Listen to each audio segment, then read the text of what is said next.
नमस्कार, सुबह के 9 बजने वाले हैं। वक्त है 9 की 9 खबर का और मैं हूं आपके साथ विभा उपाध्याय। बुलेटिन की शुरुआत इस वक्त बड़ी खबर के साथ खबर मोतिहारी से आ रही है, जहां बेखौफ अपराधियों ने प्रोफेसर को गोली मार दी है। प्रोफेसर के पीठ में गोली मारी गई। नगर थाना क्षेत्र के बलुआ चांदमारी रोड की यह घटना है। बताया जा रहा है कि अपराधी बाइक पर सवार होकर पहुंचे थे। 2 की संख्या अपराधियों की बताई जा रही है। प्रोफेसर दुकान से सामान लेकर अपने घर जा रहे थे, जिस दौरान उन्हें निशाना बनाया गया। अपराधियों की तरफ से उनके पीठ में गोली मारी गई। फिलहाल प्रोफेसर की स्थिति नाजुक बनी हुई है। वहीं पुलिस इस पूरे मामले की तहकीकात में जुटी है। जी, बहुत दुखद घटना हुई प्रोफेसर अनिल सिंह जी के साथ। अभी मालूम हुआ कि बलुआ चौक पर कोई आया, गोली मार दिया। जीवन और मौत से खेल रहे हैं। आपराधिक वारदात जो बढ़े हैं, जिसका कारण है उगम पांडे कॉलेज के प्रोफेसर है। बलुआ उगम पांडे कॉलेज के पास ये अनिल कुमार सिंह को गोली लगी है। खतरे से अभी तक तो बाहर बताया जा रहे हैं, इलाज चल रहा है। क्या मामला क्या है?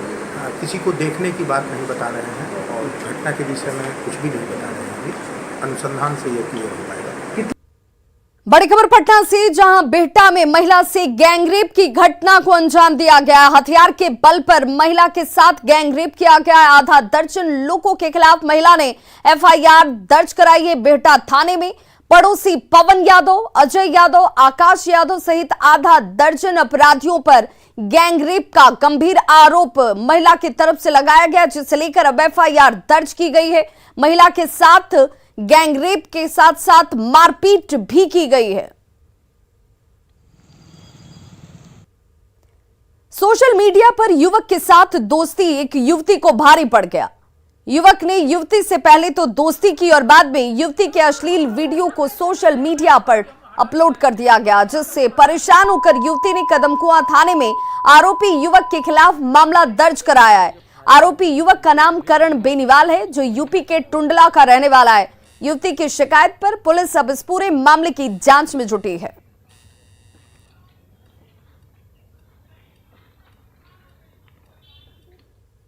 हम इससे इंस्टा पे फ्रेंडशिप किए थे।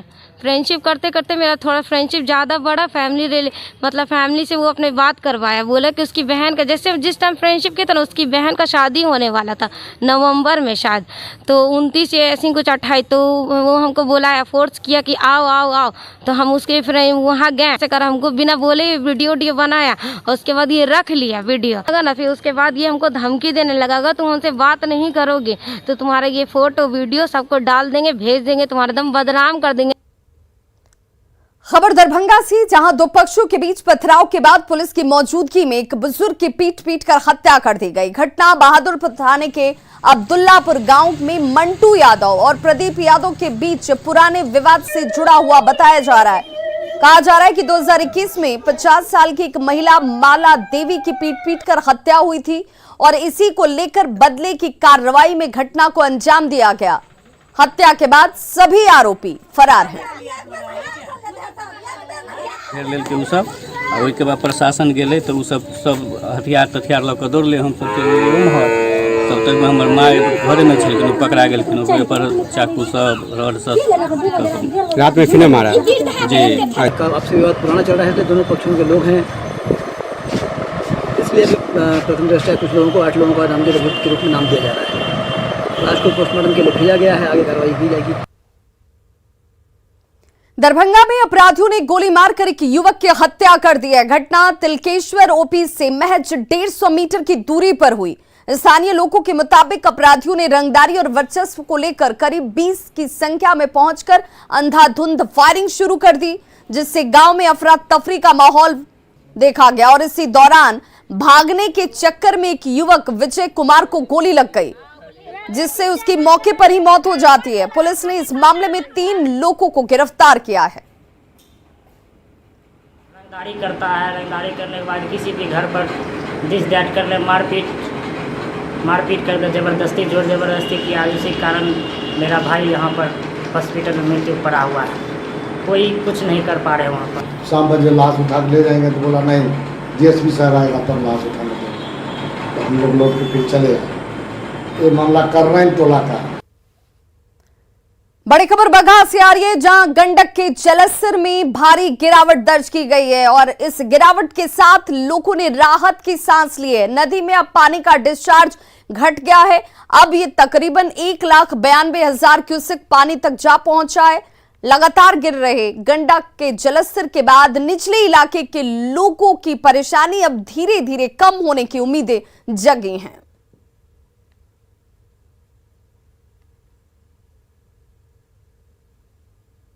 मौसम विभाग ने बिहार में मानसून की विदाई से पहले बारिश और ठनका गिरने का अलर्ट जारी कर दिया है। राजधानी पटना सहित राज्य के 11 जिलों में बारिश को लेकर अलर्ट जारी किया गया है और ज्यादा जानकारी दे रहे हैं हमारी सहयोगी विनीता मिश्रा।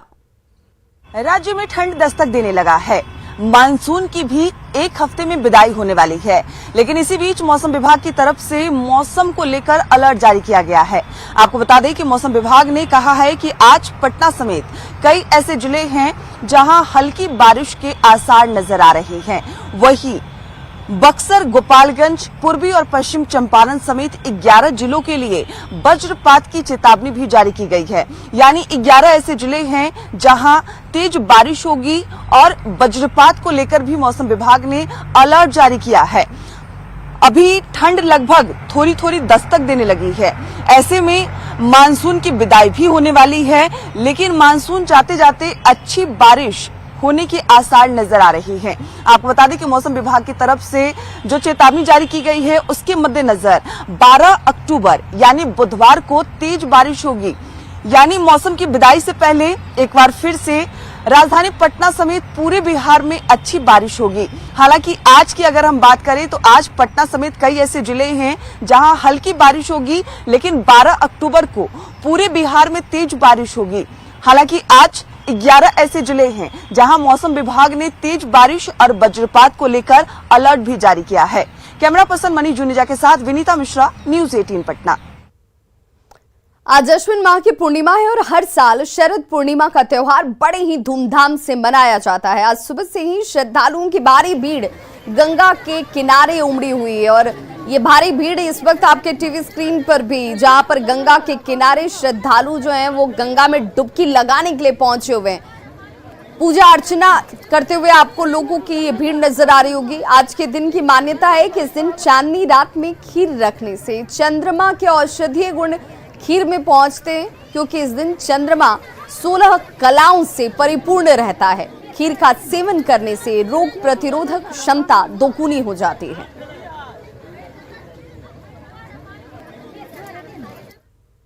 गोपालगंज के एक डिरवा गांव में महावीरी अखाड़ा मेला के दौरान अश्लीलता परोसी गई। जुलूस में बार बालाओं ने डीजे की धुन पर अश्लील गीतों पर जमकर ठुमके लगाए।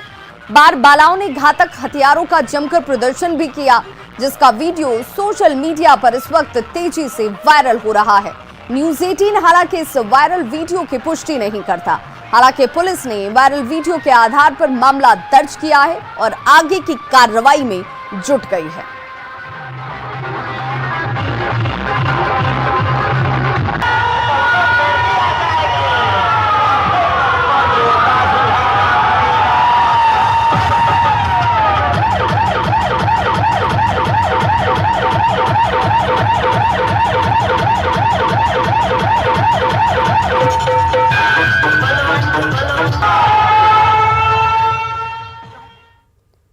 बगहा में आदमखोर बाघ को मारने के बाद शव को गोवर्धना वन कार्यालय पहुंचाने के दौरान पुलिसकर्मियों पर ग्रामीणों ने हमला कर दिया। हमले के दौरान एक एएसआई सहित कई पुलिसकर्मियों को चोटें आई हैं। ग्रामीण बाघ के शव को अपने कब्जे में लेना चाहते थे। बगहा के एसपी किरण कुमार जाधव खुद ग्रामीणों के विरोध के बाद ट्रैक्टर पर सवार हुए और लोगों से शांत रहने की अपील करते नजर आए। इसके बाद भी आक्रोशित ग्रामीणों ने कई पुलिसकर्मियों पर हमला कर दिया और किसी तरह से बड़ी मशक्कत के बाद ग्रामीणों के चंगुल से बाघ के शव को वन कार्यालय तक पहुंचाया जा सका। पुलिस हमले में शामिल लोगों की अब पहचान कर कार्रवाई में जुट गई है।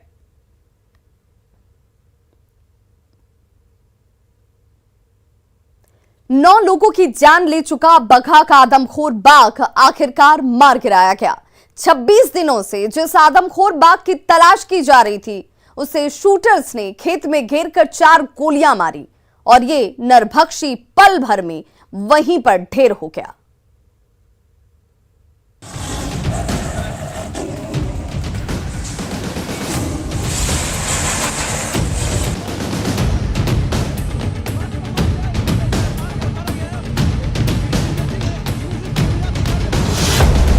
अब तक 9 लोगों को बना चुका था शिकार।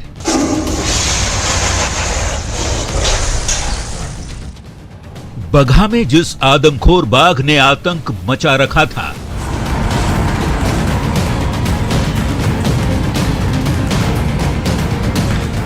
जिस आदमखोर बाघ की तलाश बीते 26 दिनों से गोवर्धन थाना इलाके में सरगर्मी से की जा रही थी,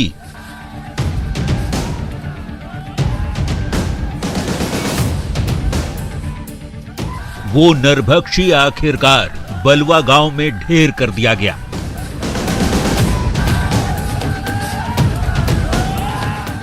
बिहार पुलिस के शार्प शूटर्स और वन विभाग के रेंजर्स ने इस आदमखोर बाघ को गन्ने के खेत में 4 गोलियां मारी और पल भर में दहाड़ने वाला ये नरभक्षी वहीं पर ढेर हो गया।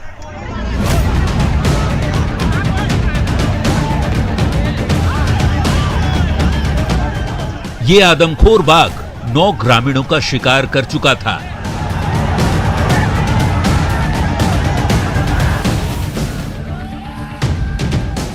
लोगों का शिकार करने वाले इस आदमखोर बाघ की दहशत ऐसी कि लोगों की सुबह और रात इसी नरभक्षी के डर और दहशत में कट रही थी। बेतिया में मतलब एसटीएफ और जो हम लोग शूटर थे 8 2 हाँ, गोली लग गया उसको। हाँ लग गया, वो क्लियर है। क्लियर है? हाँ क्लियर है।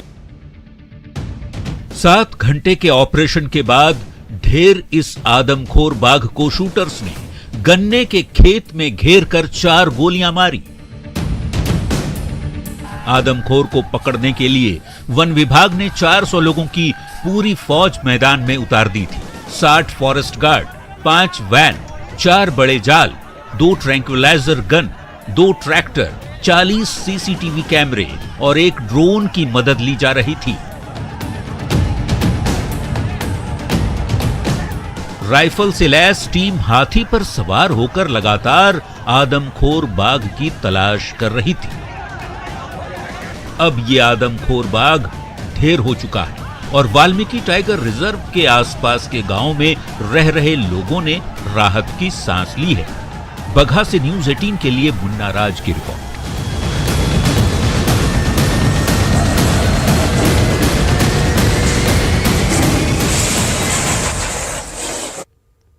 तो बगहा में आदमखोर बाघ का अंत हो गया, लेकिन इससे पहले भी बिहार में एक बाघ की कहानी है जो काफी पुरानी है। मुंगेर में 156 साल पुराने बाघ की कब्र है जिसकी कहानी काफी कम लोग ही जानते होंगे।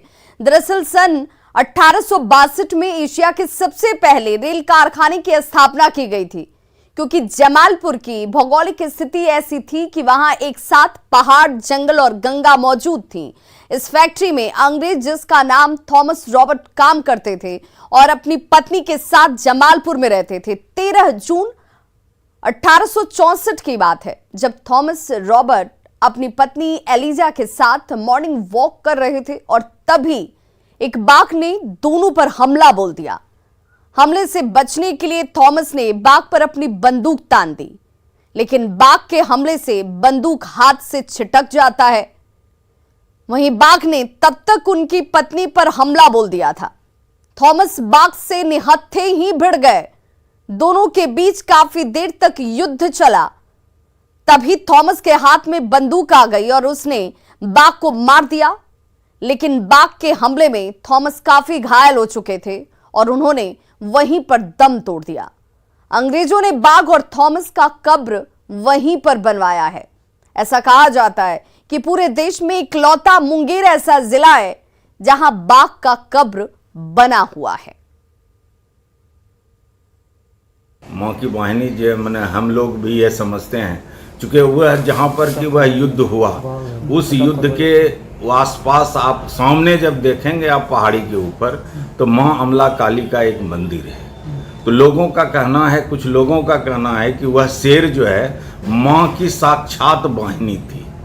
और यह अंग्रेज जो है, अंग्रेज हमारा जो है यहाँ के मैंने जब ईस्ट इंडिया कंपनी आई, रेल की स्थापना यहाँ हुआ, तो यह सुरक्षित स्थान को देखकर ही जो है अंग्रेजों ने, जमालपुर एक ऐसा भौगोलिक स्थिति से जुड़ा हुआ था कि इसके भौगोलिक कारण के ही जो है ना अंग्रेजों ने जो है सोच समझ के यहाँ पर जो है रेल का कारखाना।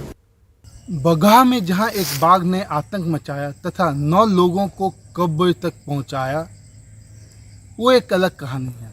लेकिन हम आज जिस कहानी की बात कर रहे हैं वह बाघ का एक इकलौता कब्र, देश में और किसी भी हिस्से में बाघ का कब्र नहीं मौजूद है, बल्कि जमालपुर के गोल्फ मैदान में जो है बाघ का एक कब्र बना हुआ है। इसके पीछे भी काफ़ी रोचक कहानी है, उस कहानी को भी हम बताते हैं। लेकिन सबसे पहले आप देख लीजिए सामने जो दिखाई दे रहा है लाल और वाइट में जो एक ग्रेव बना हुआ है, कब्र बना हुआ है, वो जो है बाघ का।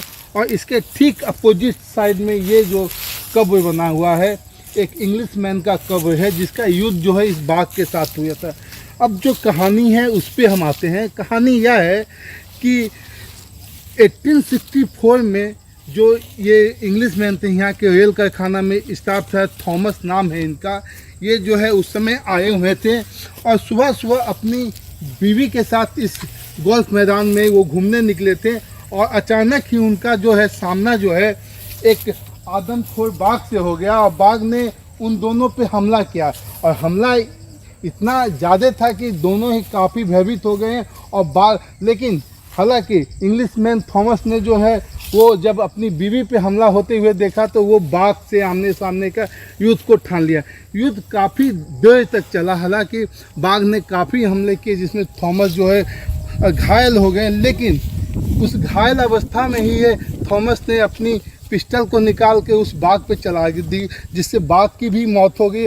और घायल अवस्था में कुछ समय के बाद बाघ की मौत के बाद थॉमस खुद जो है वीरगति को प्राप्त हो गए, उनकी भी मौत हो गई। देश का इकलौता कब्र जो है, जो ग्रेव है बाघ का, वो जमालपुर के गोल्फ मैदान में बना हुआ है, जो मुंगेर से महज 10 किलोमीटर की दूरी पे अवस्थित है।